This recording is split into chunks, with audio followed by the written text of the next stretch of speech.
Hello everyone. आप सभी E M R S का जो हॉस्टल वार्डन का जो एग्ज़ाम था वो दे के आ चुके होंगे। और आप खुद जानते हैं कि पेपर का लेवल क्या था, मुझे बताने की आवश्यकता नहीं है। तो हम जल्दी जल्दी इसका एनालिसिस करेंगे, जिससे कि आप, मेरा काम इस चैनल पे बस यही है कि आपकी जो एनजाइटी है उसको दूर करना और आपको सही गाइड करना, जिससे कि आप अपने नेक्स्ट एग्ज़ाम की तरफ फोकस करें। तो ई एम आर एस का जो था, पहली बात तो ये पता होना चाहिए कि जो इसका स्टेज 1 है वो क्वालिफाइंग नेचर का है। तो आप भले 1 नंबर से पास हो, चाहे भले 10 नंबर से पास हो, कोई फ़र्क नहीं पड़ता, सिर्फ पास होना ज़रूरी है या क्वालिफाइड होना ज़रूरी है।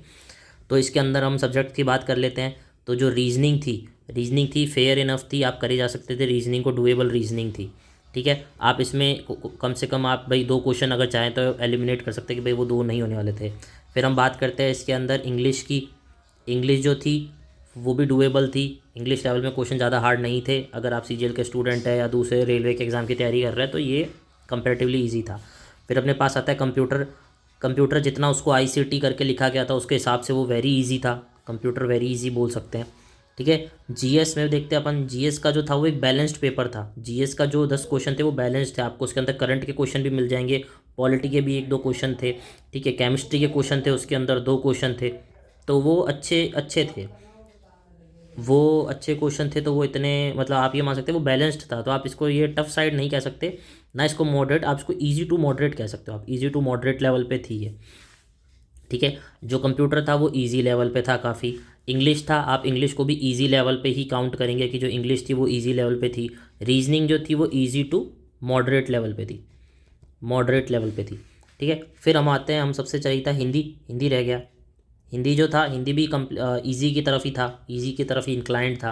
ठीक है, फिर आता है आपके पास वन एंड ओनली मैथ्स।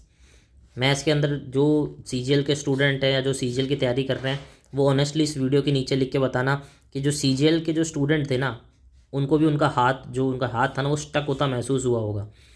क्यों? क्योंकि आप कंपेयर, अगर आप देखे जाए ना तो बना तो सकते थे वो क्वेश्चन, लेकिन आंसर नहीं आ रहे थे। तो जो मेरे दोस्त बता रहे थे कि भाई जो मेरे साथ स्टूडेंट हैं या दोस्त हैं वो ये बता रहे थे कि भाई 15 से 17 सवाल, 15 ही मुश्किल, 17 सवाल यही डुएबल थे। उसके बाद वो स्टक कर रहा था। कई कई आंसर आ रहे थे लेकिन ऑप्शन में नहीं था। नियर इंटीजर वैल्यू दे रखी थी भाई आप, लेकिन क्वेश्चन में पूछ ही नहीं रखा था नियर इंटीजर वैल्यू। और -1/3 थी, तो आप रिस्क नहीं ले सकते थे। तो इसके हिसाब से आप इसको जो है ना, मैथ को वो मॉडरेट टू आप इसको हार्ड की तरफ रख सकते हैं। तो इसका बिना टाइम वेस्ट करे, मैं आपको, मुझे पता है कि फिर आप कट ऑफ की वीडियोस भी कहीं ना कहीं सर्च करेंगे। तो कट ऑफ वीडियोस जो मैं इसके हिसाब से बताने वाला हूँ, वो कट ऑफ जो है वो यूआर की, अगर आप 65, ठीक है, मैं अगर उसको 60 से 65 के बीच में अगर आप यूआर से हैं, ठीक है, ये मेल की बात कर रहा हूँ, मेल की बात कर रहा हूँ, फीमेल की अलग से बताऊंगा मैं, क्योंकि फीमेल का जो पार्टिसिपेशन था वो आपने देखा होगा वो कंपैरेटिवली कम था। मतलब आप ये मान के चलिए कि जैसे टोटल परसेंटेज ऑफ स्टूडेंट थे ना, जो अटेंडेंस थी वो 60% के आसपास थी, जो उसमें थी 60% के अंदर से भी आप ये मान के चलिए कि सिर्फ 20% ही इसमें से वुमेन कैंडिडेट थे या फीमेल कैंडिडेट थे। ठीक है, तो यूआर के हम ये देख लेते हैं मेल के अंदर। सेकंड के अंदर हम ये देखते हैं कि जो ओबीसी है उसके हिसाब से आप अपने 5-5 कम कर लीजिए, वो 55 से 60 कर लीजिए आप। ठीक है, फिर आप ईडब्ल्यूएस कैंडिडेट को देखिए, ईडब्ल्यूएस कैंडिडेट को है वो भी 55 से 60 ही रहेगा, कंपैरेटिवली सेम ही रहेगा। ठीक है, फिर आप इसके अंदर आप देख लीजिए जो एससी कैंडिडेट है, एससी कैंडिडेट का जो है वो आप इसमें मानेंगे 50 से 55। ठीक है, और जो इसके अंदर एसटी कैंडिडेट है वो उसके हिसाब से अपने आराम लगा ले कि भाई 50, मेरा ये कहना है कि जो 50 से लेके 60/65 के बीच में सारी कट ऑफ सबमिट जाएंगी, क्योंकि हॉस्टल वार्डन का जो लेवल था मैथ्स का वो कंपेरेटिवली काफ़ी अच्छा था। ठीक है, इसके अंदर अब आपका जो एक लैंग्वेज का पेपर होता है, तो मोस्ट प्रोबेबली आप भाई सबने हिंदी या इंग्लिश के टाइम पे ही होंगे। जो रीजनल लेवल लैंग्वेज वाले स्टूडेंट हैं उनको मैं नहीं बता सकता हूँ। तो आप उसके हिसाब से देखिए कि 50 to 60, 65 के बीच में जो है ना पूरी कट ऑफ इसके अंदर सबमिट जाएगी। ठीक है, अब हम बात करते हैं वुमेन कैंडिडेट की। ये मेल कैंडिडेट की थी, वुमेन कैंडिडेट की हम बात करते हैं। जो वुमेन कैंडिडेट थे उनके जो थे, तो वुमेन कैंडिडेट के अंदर क्या होगा कि जो कट ऑफ यूआर की आप देख सकते हैं ना वो कम रहेगी। वो मेल कैंडिडेट के कंपैरिजन में हमेशा ही कम रहती है। आपने नोट किया होगा कि हर एग्जाम के अंदर जिसमें वुमेन्स की अलग से सीट रिजर्व रहती है उसमें जो कट ऑफ होती है वो कम की तरफ ही जाती है। तो आप ये मान के चले कि जो वुमेन कैंडिडेट है ना उसकी जो सीट जो होगी वो 55 से 60 के बीच में यूआर की होगी। 2 नंबर का फ़र्क आएगा। इसके हिसाब से आप अपने ना ओबीसी और ईडब्ल्यूएस वाले अपनी कर सकते हैं 5-5 नंबर के लिए, अदर कैटेगरीज भी अपनी चेक कर सकते हैं। ये कट ऑफ है। अगर आपका जो इसके अंदर लाई कर रहा है तो आप अभी से ही Tier 2 की तैयारी जो है वो चालू कर दीजिए।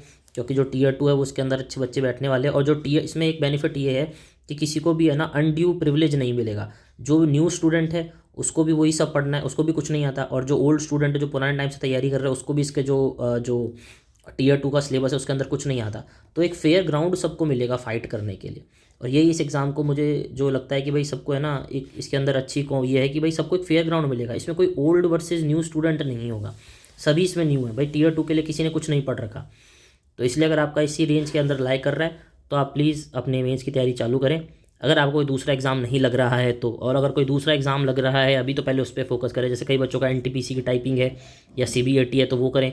जिनका सीजीएल मेंस लग रहा है तो पहले आप वो करें, क्योंकि 1 महीना लगेगा इसके रिजल्ट आने के अंदर आपको, फिर उसके बाद 1 महीना और दिया जाएगा टीयर 2 के लिए। तो आप अभी अगर कोई दूसरा एग्ज़ाम नहीं है तो आप इसकी तैयारी कर सकते हो, और अगर आपके पास कोई दूसरा एग्ज़ाम है तो आप अभी रुकिए, होल्ड करिए, पहले उस एग्ज़ाम को दीजिए, फिर आप इसकी तैयारी कीजिए। Thank you.